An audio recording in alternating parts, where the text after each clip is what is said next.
Ms. Eileen, to abbreviate and save on the court's time, Ms. Eileen, kapag kami nagbigay ng impormasyon, naghahanap ng threat, baka may threat sa Vice President, may nagbigay ng impormasyon, walang threat.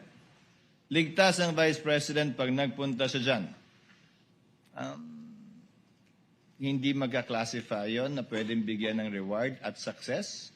Hindi naman kailangan, di ba? Sanay tayo sa reward na nakatakip yung mukha, di ba? Tinuro kung saan nagtatago yung akusado, tinuro kung saan nagtatago kung sino man. Di yun, reward. Pero wala bang reward kapag sinabing, okay, magpunta dyan, walang problema, wala kayong kailangan alalahanin.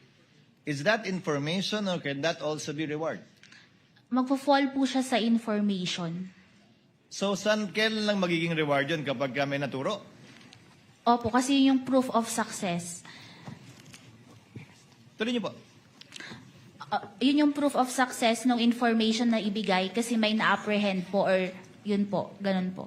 Yun, ulitin ko po yan ang interpretasyon nyo, pero wala po yan sa Joint Memorandum Circular. Opo, based po sa, yun po lang yung hinihingi under item 4.8.5.b. Right. Saan nyo ba binasa ang interpretasyon nyo yan? Yan ba yung ginawa ng lahat ng mga nauna sa inyo sa pwestong yan? Kinopya nyo lang? Or sarili nyo po yan at ngayon lang ginawa yan? Doon po sa mga ibang na-audit ko, ang ina-attach po talaga nila is yung payment of rewards na may mga nahuli po.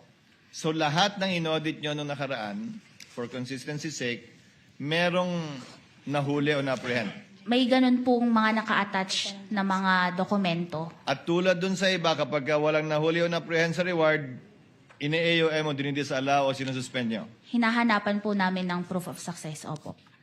Na may nahuli nga? Opo. To prove consistency on your part. But do you have any knowledge na yung mga predecessor mo, yan din yung standard na ginamit? Pare-pareho po kami na based sa joint circular po ang aming basis ng audit. Pero wala nga dun eh. So interpretasyon mo, yan at yan yung interpretasyon din ng mga nauna sa'yo sa pagkakaalam mo?